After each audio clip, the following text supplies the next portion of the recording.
ഇങ്ങനെ കുറേ ട്യൂഷൻ പിന്നെ കടകളാണ്, ട്യൂഷൻ കടകൾ തന്നെയാണ് ഈ കുട്ടികളെ എല്ലാം ഇങ്ങനെ വേദനിപ്പിക്കുന്ന നിലയിലുള്ള കാര്യങ്ങൾ ചെയ്യുന്നത്. നമ്മളിപ്പോൾ SLCക്ക് പരീക്ഷയ്ക്ക് വേണ്ടി തയ്യാറാക്കിയ ക്വസ്റ്റ്യൻ പേപ്പർ ഇവർ കണ്ടിട്ടുണ്ടോ? ഇവർക്ക് അതിൻ്റെ കാര്യങ്ങൾ എന്താണെന്ന് അറിയാമോ? എങ്ങനെയാണ് ക്വസ്റ്റ്യൻ പേപ്പർ തയ്യാറാക്കണമെന്ന് പോലും അവർക്കറിയില്ല. ഏത് പ്രസ്സിലടിച്ചെന്ന് അവർക്ക് അറിയില്ല. ഒരു ധാരണയില്ലാതെ വീണ്ടും MS സൊല്യൂഷൻ ഇറങ്ങിയിട്ടുണ്ട്. അത് പോലീസിന് പരാതി കൊടുക്കാൻ വേണ്ടി പിന്നെ തീരുമാനിച്ചിട്ടുണ്ട്. ഇല്ല, ഞാൻ പറഞ്ഞത് വളരെ ക്ലിയറാണ്. അത് അങ്ങനെ അങ്ങനെ കൊണ്ടുവരികയായിപ്പോൾ. ഞാൻ പറഞ്ഞത് ഒരു സ്കൂളിൽ ഞാൻ പങ്കെടുക്കാൻ ചെന്നപ്പോൾ ഞാനത് കഥ ഇവിടെ പറഞ്ഞിട്ടുണ്ടല്ലോ. ഒരു 5ാം ക്ലാസ്സിൽ പഠിക്കുന്ന ഒരു കുട്ടി എനിക്ക് ഒരു കുറിപ്പ് കൊണ്ടുവന്നു. ആ കുറിപ്പിൽ എഴുതിയിരിക്കുന്നതെന്ന് വെച്ചാൽ അയാൾ പറഞ്ഞതെന്ന് വെച്ചാൽ അയാളുടെ ഈ പുസ്തകമിട്ട സഞ്ചി കൊണ്ട് അയാൾക്ക് മുകളിലോട്ട് 4ാമത്തെ നിലയിലെ ക്ലാസ്സിലേക്ക് കയറാൻ വേണ്ടി പറ്റത്തില്ല. അയാൾക്ക് നട്ടിൽ നല്ല വേദന എടുക്കുകയാണ്.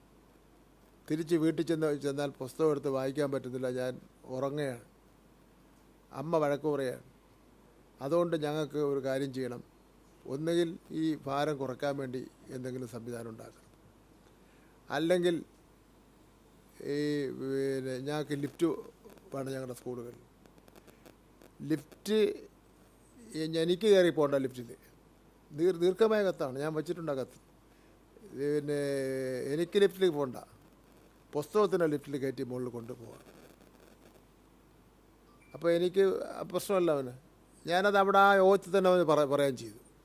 ഇങ്ങനൊരു കത്ത് കിട്ടിയിട്ടുണ്ട്, നമ്മൾ ഇനി കെട്ടുന്ന പുതിയ സ്കൂളുകളിൽ ലിഫ്റ്റും കൂടെ വയ്ക്കാൻ വേണ്ടി പറയാം. പരമാവധി അനുശേഷം കൂടുന്ന പുതിയ ഘട്ടങ്ങളിൽ ലിഫ്റ്റും വെച്ചിട്ടുണ്ട്. പിന്നെ ഭിന്നശേഷി സൗഹൃദമാക്കുന്നതിന് വേണ്ടിയുള്ള കാര്യങ്ങളും ചെയ്തിട്ടുണ്ട്.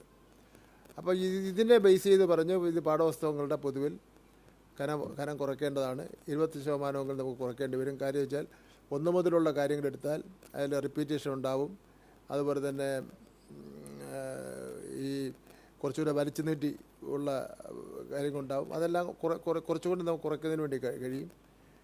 പിന്നെ ഇപ്രാവശ്യം പുതിയ പുസ്തകമാണ് ഇറങ്ങിയ 10-15 വർഷത്തിന് ശേഷം ഇറക്കിയിട്ടുള്ള പുതിയ പുസ്തകമാണ്.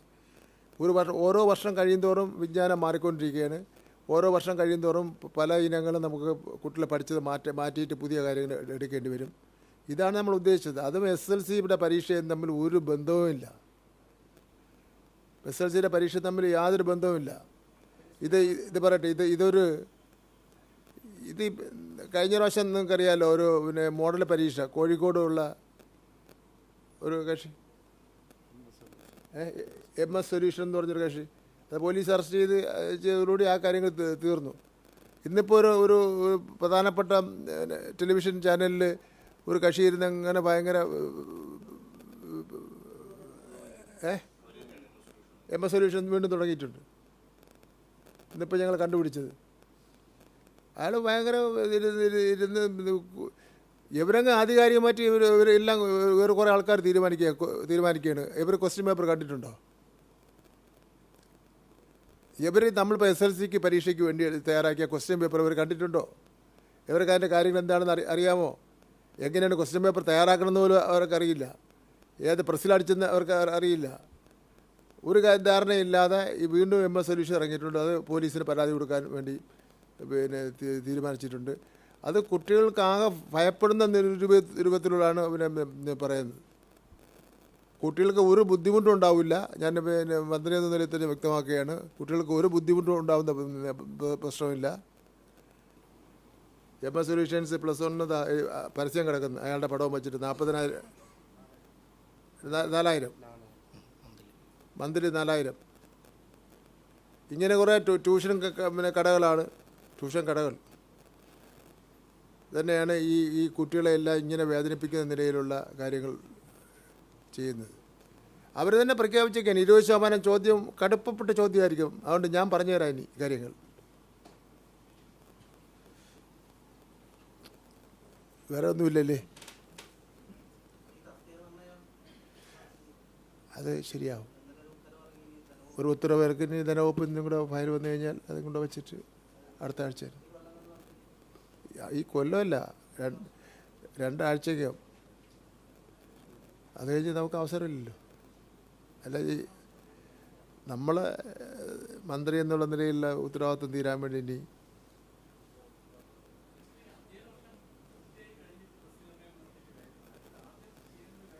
ചെയ്യേണ്ട കാര്യമായിരുന്നു. കുറച്ച് നീട്ടിക്കൊണ്ട് പോയി. എന്തു പറയാം, നമ്മുടെ ഒരു സംവിധാനങ്ങളിലേ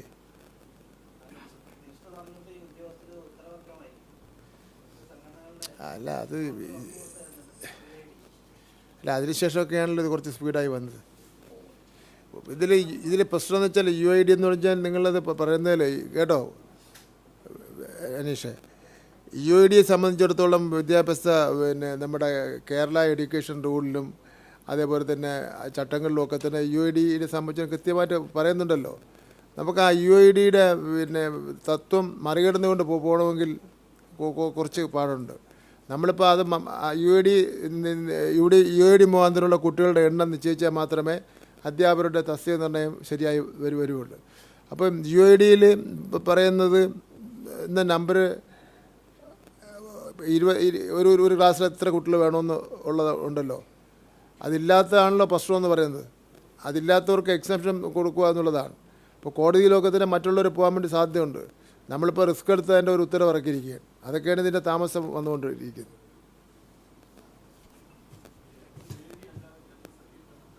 അതിനെപ്പറ്റി ആലോചിച്ചത് വെച്ചാൽ ഈ പറഞ്ഞ സമയം താമസിച്ചു.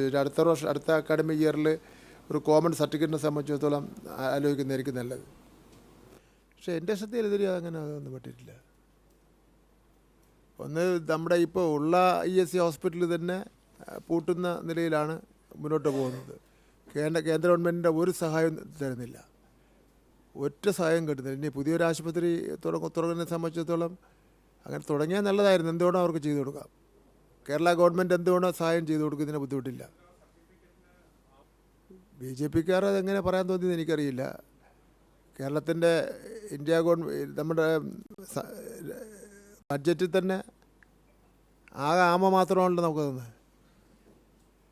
അങ്ങനെ ഇനിയിപ്പോൾ ESC കൂടെ തരാൻ വേണ്ടി അവർ, എനിക്കറിയില്ല, എൻ്റെ ശ്രദ്ധയിൽപ്പെട്ടിട്ടില്ല, അത് ചോദിച്ചിട്ടുമില്ല. ഞാൻ ESCയുടെ സദൻ കമ്മിറ്റിയൊക്കെ കൂടെ കൂടുന്നതാണ്. കേന്ദ്ര ഗവൺമെൻറ് നല്ല അവഗണനയാണല്ലോ നമുക്കുള്ളത്. ഇപ്പോൾ ഇവിടെ കോർപ്പറേഷൻ BJP ജയിച്ചാൽ 45 ദിവസത്തിനകം പ്രധാനമന്ത്രി വരുമെന്ന് പറഞ്ഞു, കുറേ കാര്യങ്ങൾ പ്രഖ്യാപിക്കുമെന്ന് പറഞ്ഞു.